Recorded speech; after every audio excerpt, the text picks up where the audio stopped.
I miss the person I used to be before MS.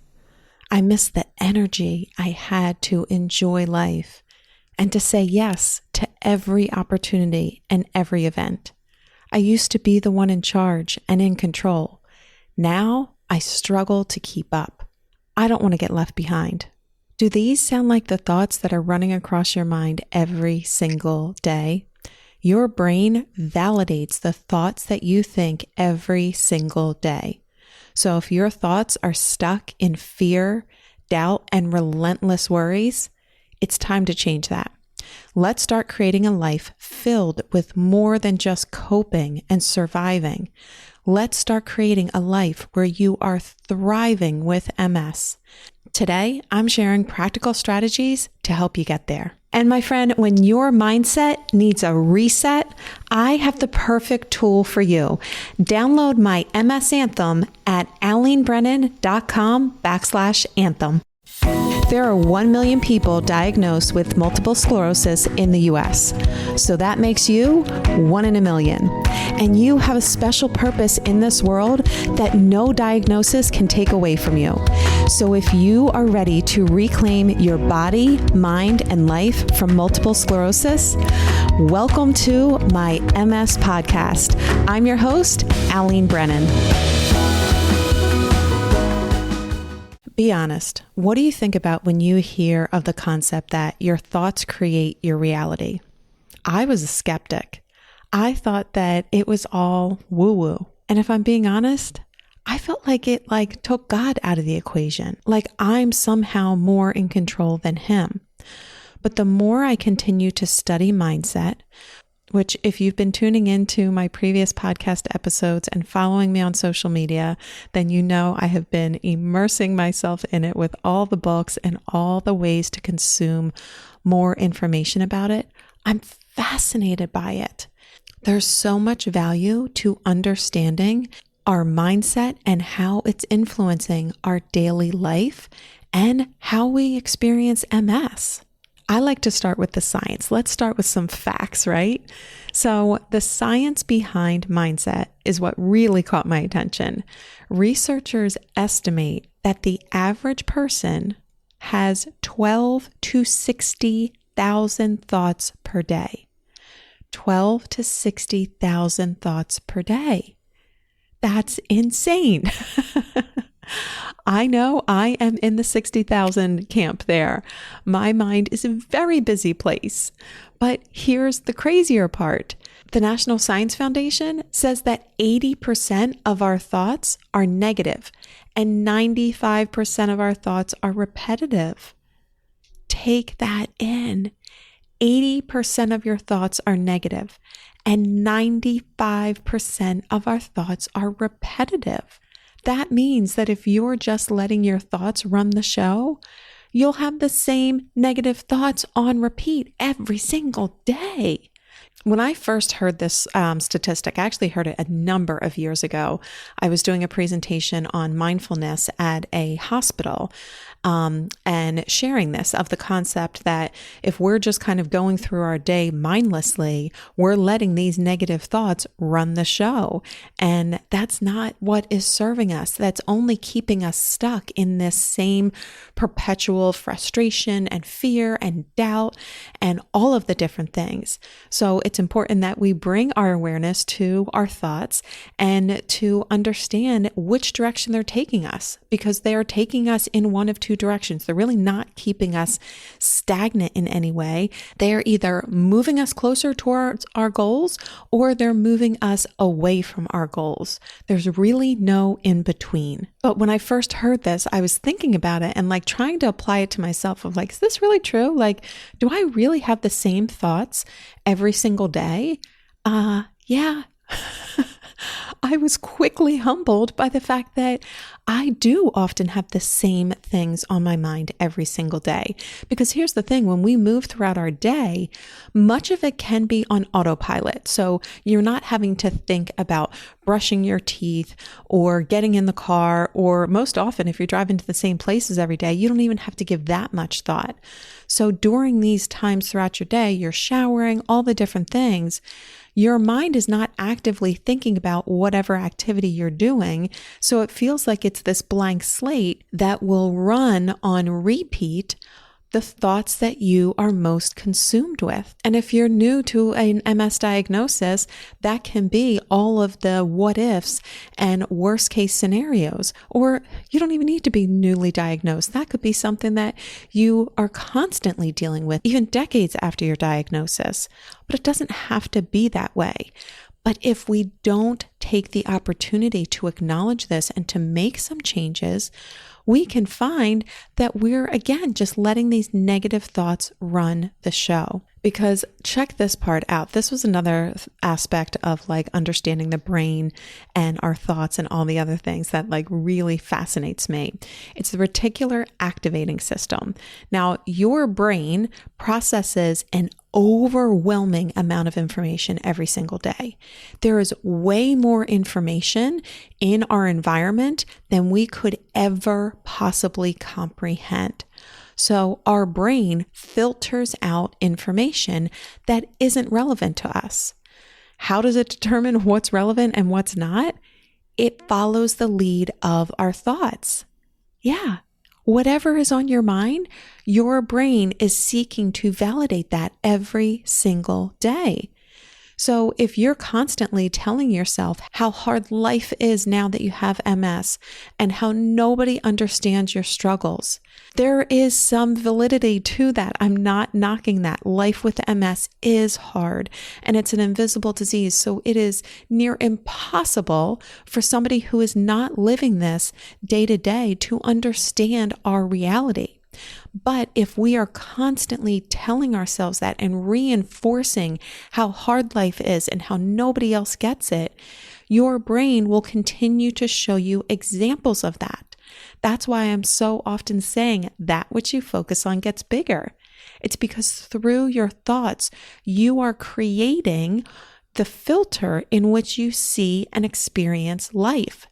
This is why two people can go through the same exact experience in life and walk away with two different interpretations of it. Have you ever had that experience? Like, even if you just go to a party, for example, and you walk away and you're in the car talking with your friend who you drove with, or your spouse, whoever it is, and you're just kind of talking about your experience at the party.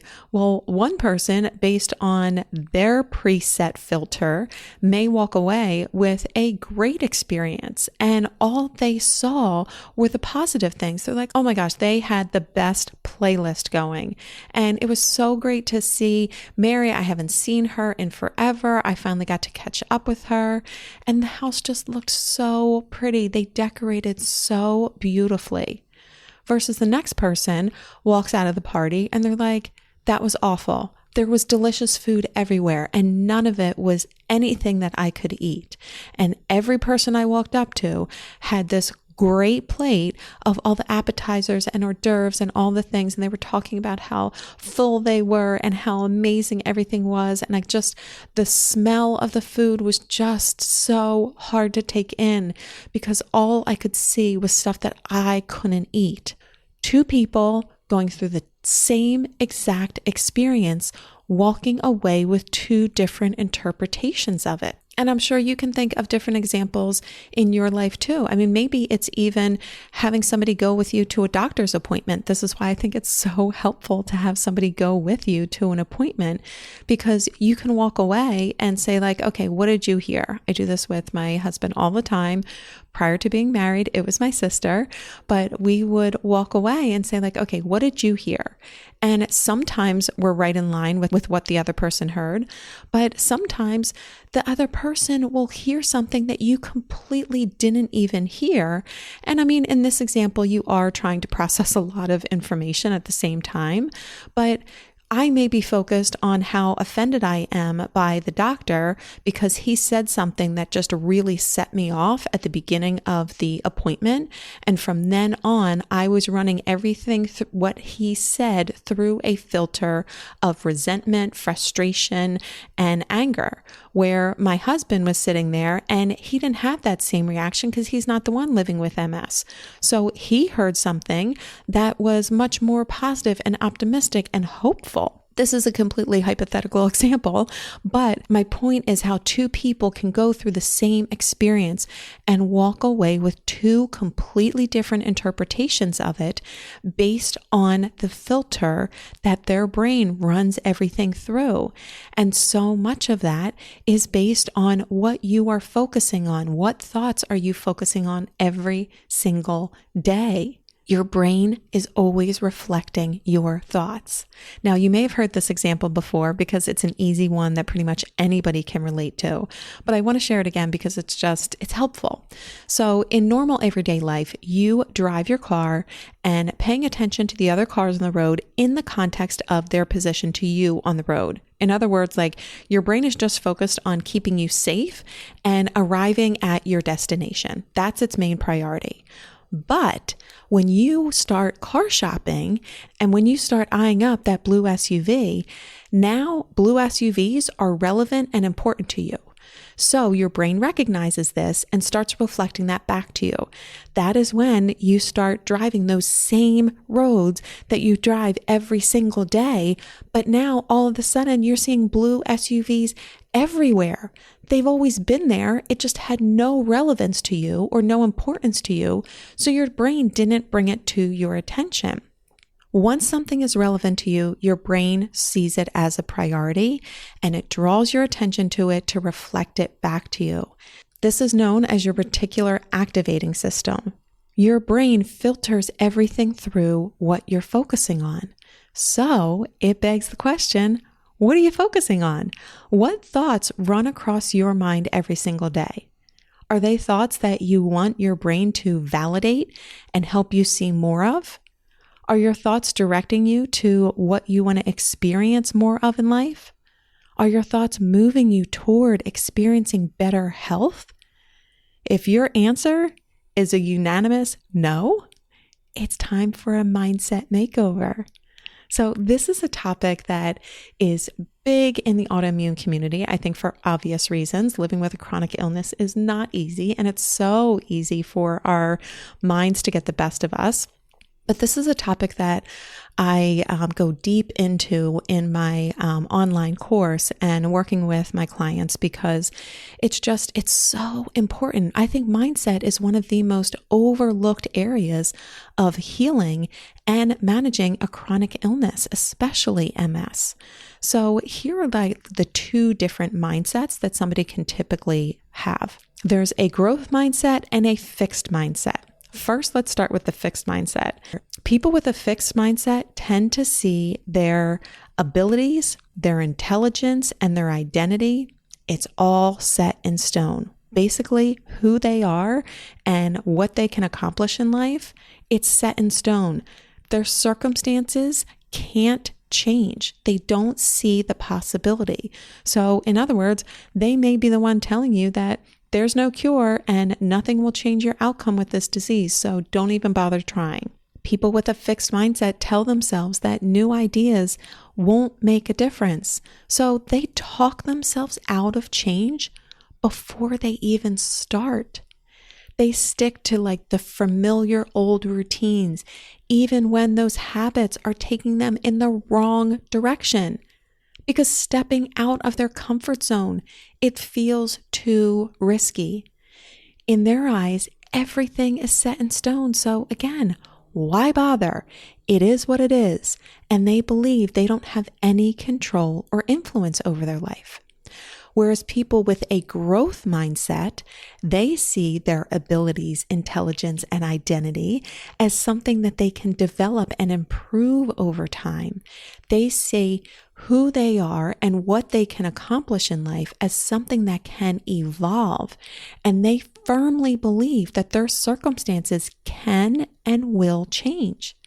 It might take some effort and some learning on their end, but they're willing to change. They're willing to seek those opportunities to grow and change. So if they receive a diagnosis like MS, they start to think about what is within their control to influence the outcome. They start to see changes in their diet as something that's empowering. It's something that's within their control and has the potential to improve their energy and to help manage MS long term.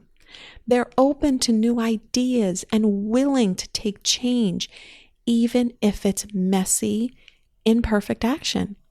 They're willing to step outside of their comfort zone to try new approaches because they see the possibilities to making their life better. So basically, people with a fixed mindset, they are rooted in fear. A growth mindset is rooted in hope and optimism. It's focused on where you want to go. So how do we shift to this growth mindset? It looks kind of appealing and it's where we want to be. But yet when we feel like we're in that fixed mindset, we're like, how do I make the leap? How do I step out of my comfort zone? Alene, I want to be on the other side. How do I get there? Well, there are a lot of ways, as I'm sure you have encountered. There are so many different ways to address mindset, and I feel like I'm just scratching the surface with them, but I have been diving deep into mindset work, both with consuming it and also putting it into practice. And I want to share with you just 3 things that I think can be really helpful in getting started. And the first is feeding your mind well. We want to start being more mindful of what you're feeding your mind.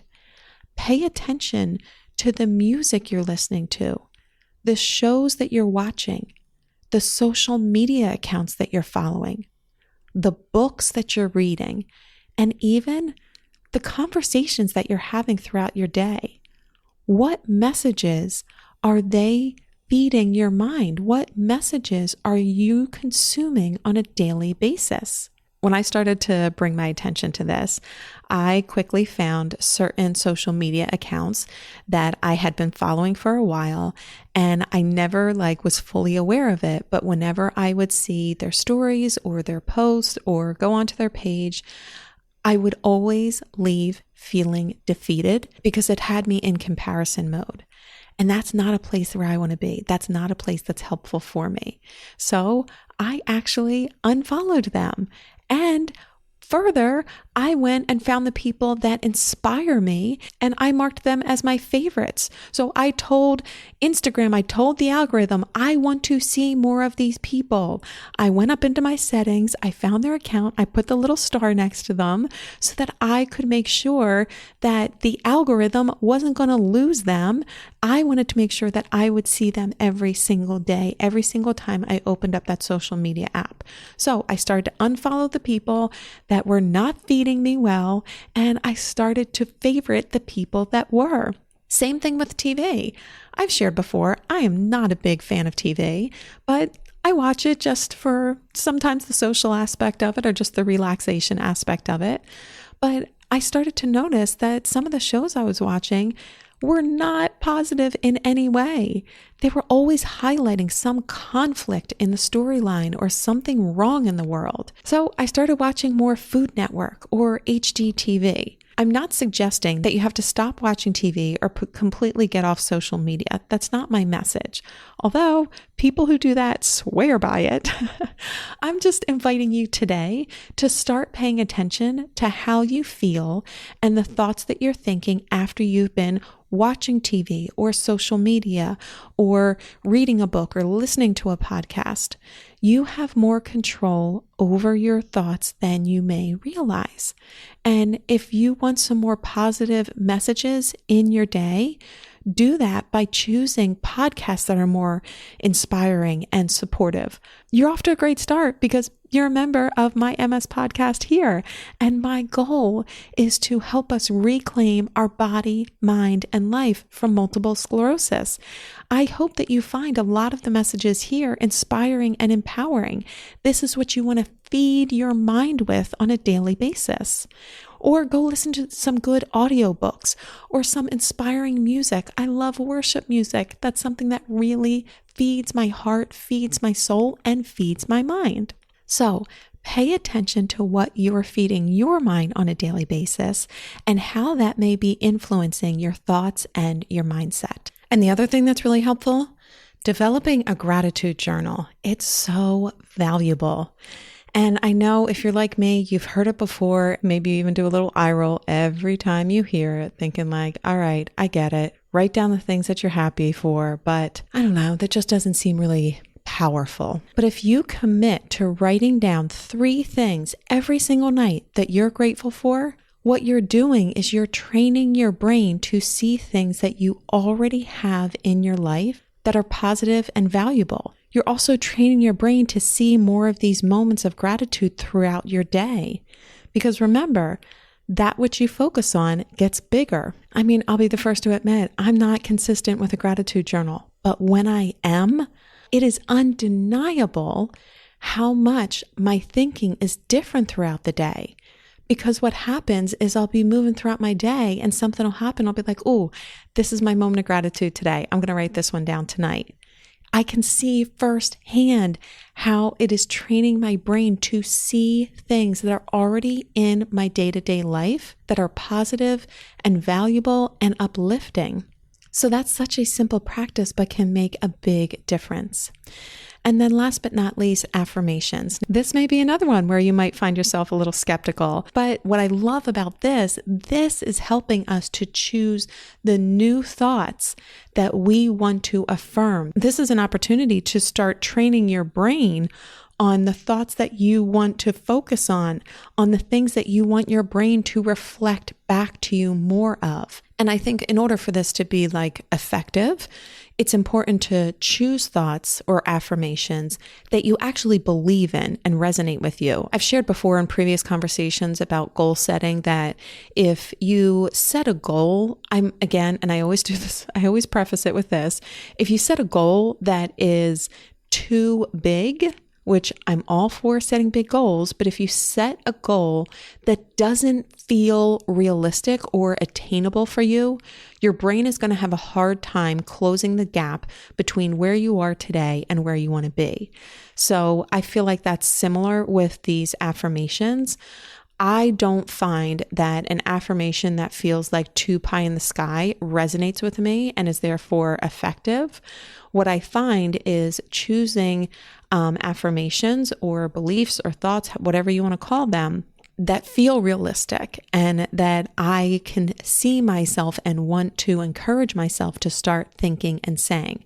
So here are a few examples that you can use either as ideas, inspirations, but I also encourage you to create ones that are unique to you and resonate most with you. But here are just a few ideas. So here's one. Each day I focus on what I can do and I let go of what I can't. I celebrate the little wins because they add up to big results. I know my needs matter, so I speak up for myself and I speak up with confidence. I am not alone in this. I have people who understand and support me. So these, again, are just a few examples, but find something that really resonates with you. And maybe you kind of back into this. So what are the thoughts right now that feel like they're holding you back a little bit? And maybe you reverse that. So again, if you're kind of the mindset of nobody gets this, nobody understands, I don't have any support, maybe your affirmation is the last one that I shared. I'm not alone in this. I have people who understand and support me. And you do, because you're part of this community. You're part of a worldwide community of MS warriors who are in this with you. You are not alone in this.